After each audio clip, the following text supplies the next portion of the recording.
Imagine having 4 days before your government kills you. Not because of undeniable proof, but because 2 paid witnesses who weren't even at the scene say that you committed a heinous crime. There's no DNA connecting you to the crime, there's no hard evidence, and your lawyers are asked not because they're idiots, but because they can't handle their workload, which they have no control over. Sounds like a nightmare, right? Well, that's exactly what's happening to Marcellus Williams, who has been on death row for 24 years. Not a single fingerprint, a strand of hair, or a drop of his DNA connects him to the murder that he has been convicted of. In fact, they found DNA on the murder weapon, and it literally wasn't his. It was someone else's. Yet somehow, despite all of this, he's scheduled to be executed on September 24th, 2024. And here's the wild part. The only evidence used to convict him is paid testimony. Witnesses got paid $10,000 to say he did it, and their stories didn't even line up. This is called incentivized informant testimony and is a leading contributor to wrongful convictions in the United States. Meanwhile, the prosecuting attorney, not the attorney representing Marcellus, the attorney prosecuting Marcellus, filed a motion to vacate the conviction because the forensic evidence says Marcellus isn't the guy. 3 independent DNA experts backed him up. Even the victim's own family is saying they don't want Marcellus executed. And yet, Missouri's Attorney General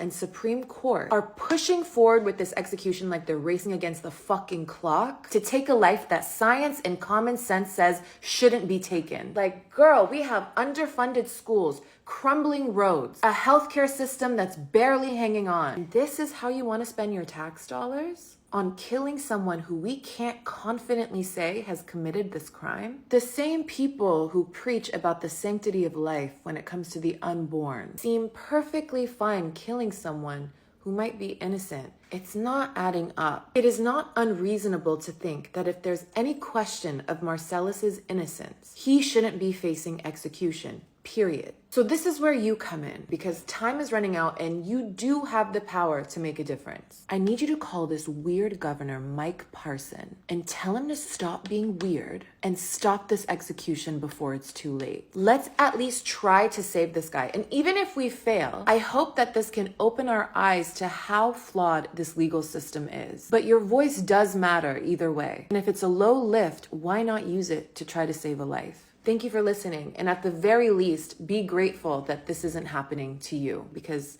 as long as we don't do anything about it, it could be you.